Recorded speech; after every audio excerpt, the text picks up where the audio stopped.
business owner, they own they're in their own game, or independent contractor, realtors, things like that. You're pretty much an entrepreneur. So this is going to be about the 3 biggest mistakes that I find entrepreneurs making, or what I also like, or why ain't I making more money? So we're going to cover a couple quick topics. The first one is, let's look at some of the challenges of being an entrepreneur, right? There's a lot of them. Entrepreneurs are cut from a different cloth. They're thicker skinned, they've got to be, because we face a lot of challenges on a daily basis. I've got to build my brand. Differentiating you from the competitor. Every networking group I go to, there's always a ton of realtors, insurance people, financial advisors. So how do you separate yourself from the herd, so to speak? What do you bring to the table? That's one of the big challenges. Working on your business as opposed to just in your business. That's one of the things of being an entrepreneur. You really got to focus on, how do I make this machine better? Being on your own, that's tough. We all get down or positive, some days down another, and when you're down, it's kind of hard to walk into the mirror and start pumping yourself up in the mirror. You can do it, but it's a lot easier when you've got a team, so that's one of the big challenges. Daily motivation, accountability, running both sales or ops. If you've got your own office, you're probably even doing some of the janitorial stuff at times, right? Kind of the chief bottle washer, chef, and everybody else. Consistency in income. It can go up, it can go down. One time you're living on, top of the world. The next thing you're like, oh my gosh, let me go scrounge my change out of my cup holder and see what I can do to make happen. So those are some of the challenges. And improving your skills on the go. You're running a business on a day-to-day, but you've also, part of that differentiating yourself is becoming a better you. So those are some of the challenges. Bottom line, it ain't easy being an entrepreneur, okay? So what I wanted to focus on were 3 big things that I see entrepreneurs making mistakes, and I've also experienced these too, right? Number 1 is not having a plan. There's a movie that came out, I think in the late mid-90s called Forrest Gump, and there's a scene, that opening scene, where that feather's just kind of floating around. You never really know where it's going to go. A lot of entrepreneurs, I find, treat their businesses like that. You just kind of hope it works out. You're just kind of floating around, and 6 months go by, a year goes by, 18 months, and you're wondering, well, what's going on? You're kind of looking at your business like this, and you kind of see it's like, what is this? What do I have? It's because you're reacting to that business. You're really kind of not really owning it. You're just kind of, hey, what happens, happens. I don't have a plan. I don't know if I necessarily set goals. And that's one of the things you look at, as far as sitting down, and you've got to decide where you want to be and by when. Okay, it's got to be clear, measurable goals. And a lot of entrepreneurs just, I want to do the best I can, or how are you going to get to the success you want? Well, I know I want to make $100,000 or $500,000 this year. How are you going to get there? Well, I'm just going to go out and talk to a lot of people. It doesn't work like that. That's a very reactionary way to do it. But if you know entrepreneurs, that's a lot of how they approach it. The key is to create a written plan to get from point A to point B. I mean, if you're going on vacation with your family down to Disney World, for example, you're not going to decide to just get in the car and start driving on the blacktop and hope you end up there. You're going to have a plan. When am I leaving? That kind of thing. You've got to treat your business the same way.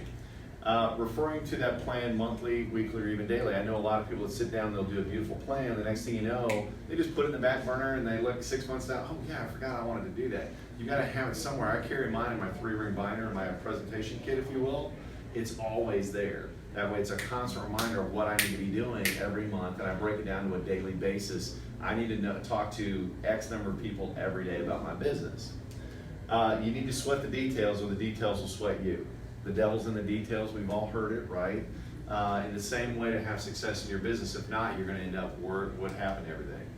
And I love this saying. I see it all the time. I didn't say it, but Antoine, French gal, she actually said it, or French guy. A goal without a plan is just a wish. Okay, and I think we'd all agree with that. So big mistake number 2 is lack of time management. We all know what Franklin Covey did for the world, the business world especially. I love the little check boxes. I'm one of those guys that even if I forgot to write something down and I did it, I'll go back and write it on my to-do list just so I can hit that little endorphin rush and do it. I'm that guy, right? But I fall victim of it too, as far as sometimes I'll let my day get away with me. And here's the bottom line: life's going to happen, but you've got to be strong enough, disciplined enough to own your calendar and set out, what do I want to accomplish every day? And I'm not talking about Morris Day and the time, right? And the young guy in the room is like, who's that? But what I'm really talking about is owning that calendar, okay? And that's really where it comes to. I'm not going to go through all this, but you break down to what's urgent and important, okay, to my business. What's not urgent and important, so that can be put on the back burner, but it's still going to be up there. 3 is urgent and not important. 4 is not urgent and not important. That's like watching TV, reading mindless books, gossip and stuff like that. Those are the things I've cut out watching TV. We're just talking about that. I get my news on the fly. That's actually how I started my business, was building it 10 hours a week, or every week. So you've got to determine what are your core money activities, and it's different for every business to a degree. I look at my business, and we focus on either on an appointment with a client, okay, or I'm picking up the phone and setting up calls, making calls, smiling and dialing time, right, to set those appointments, or I'm out at groups like this, or out and about, going to networking events to meet potential clients. Those are my money-making activities. That's it. Everything else is kind of sideline BS. Now, don't get me wrong, some of it's important, but at the end of the day, we get trapped with, I don't really want to make calls. You know what, I'll work on my website, or I'm going to work on my ops manual, or something like that, or a marketing page. That's not money-making activities. Is it important? Yes, but there's a time and a place. So the next one is create a dated calendar and start using it, starting early and finishing late. You need to be in it to win it. As an entrepreneur or business owner, I'm amazed at the number of people who still have that employee mentality. They're waiting to be told what to do, okay? And then they're looking at the clock going, well, it's 5 o'clock, I gotta go. And they don't prioritize, it's their business. And now I'm not saying you need to sell your soul to the devil, right? But you've got to make it a priority. In order to be successful as an entrepreneur, there is a price that has to be paid. Prime example, my son plays 8th grade basketball at Thompson Station Middle School, and they had their last game last week, a regular season game. I had to leave at halftime because we had a training event that I did not want to miss because I knew that guy, and I went there and it was solid gold coming out of that guy's mouth. So you've got to pay the price. Now, am I going to miss every game? No, of course not. I also get to go to his 3 o'clock baseball games because I'm an entrepreneur. I set my own schedule. So there's a benefit to that. Have a business, personal and or family time built into that calendar. I block my schedule. Every Wednesday night is family time. Sundays I do not work. It's our church time, and I spend that time with the family regardless. But there's other times that I have locked down. 9 to 11 is my smile and dial time. 11 to 1 I'm doing interviews, 1 to 3 I'm out doing this, and 3 to 7 p.m. I'm with families. That's it, and you've got to stick to that, have that discipline to do that. And that's really that you've got to make it a priority. Just like, working out or whatever the case may be, spending time with your family, we always make the important stuff a priority, and you've got to do that with your business as well.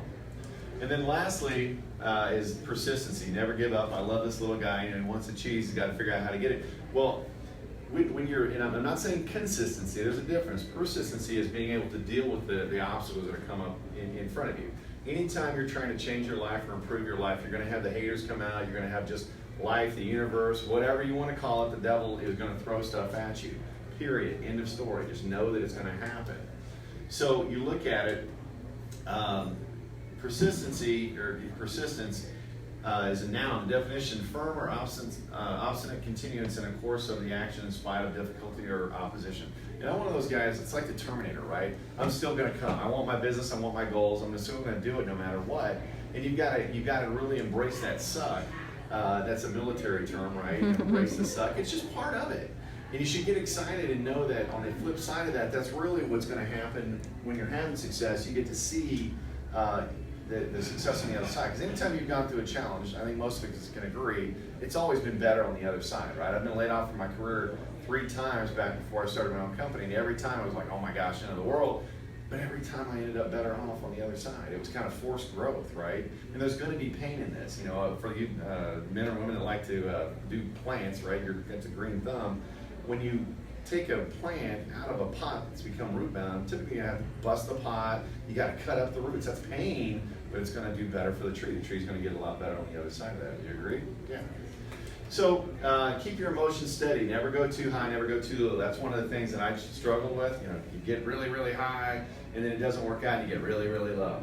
The key is to be like that calm river, right? That calm pond where it's just steady. You never get your highs too high, you never get your lows too low. And then what happens is you become automatic. One of my mentors taught me how to not do the downward spiral where something happens and the next thing you know, this isn't working, I'm no good, blah, blah, blah, blah, blah. No, they missed an appointment because they got a flat tire. That was it. But your mind ran away with you. So again, keep those emotions in check and tell yourself, wow, I hope they're okay.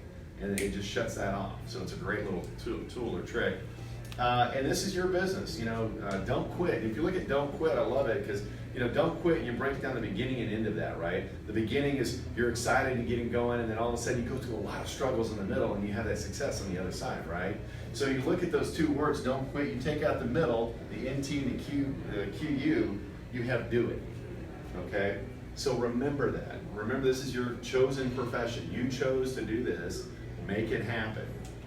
And then lastly, this is me. You can follow me on social media. That's really all I've got. I mean, it's one of those things that entrepreneurs will take a little bit of action, a little bit of time, but they tend to give up too quickly, or they think they're not good enough. There's nobody in here that's any better or any worse than everybody else. There's no difference from you between the king or queen realtor out there, or Tony Robbins, or anybody. The difference is that persistency, and they're taking action, and they're owning it every day on a consistent basis. Okay? So, embrace what you're doing, enjoy it, make it happen, and go for it. That's all I got. Thank you.